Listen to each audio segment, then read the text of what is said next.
7 நாளைக்கு 7 lunch menu ரேண்டமாக எடுத்ததை போட்டிருக்கேங்க. ஃபஸ்ட் எடுத்த உடனேயே பூரி, அதுக்கு பலாக்காயில் செஞ்ச கிரேவி.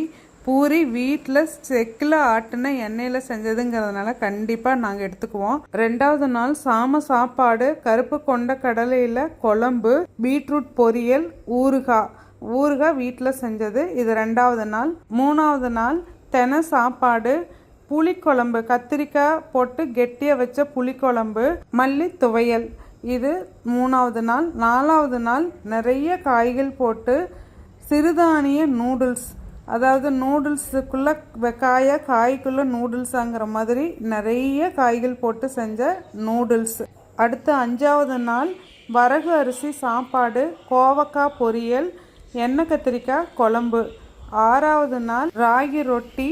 இதோட ரெசிபி நான் ஏற்கனவே ஒரு வீடியோவாக போட்டிருக்கேங்க. கறிப்பல்லாக்காயில் செஞ்ச ஒரு தொக்கு மாதிரி, அது கூட தயிர். 7வது நாள் ஃபுல் மீல்ஸ் மாதிரிங்க.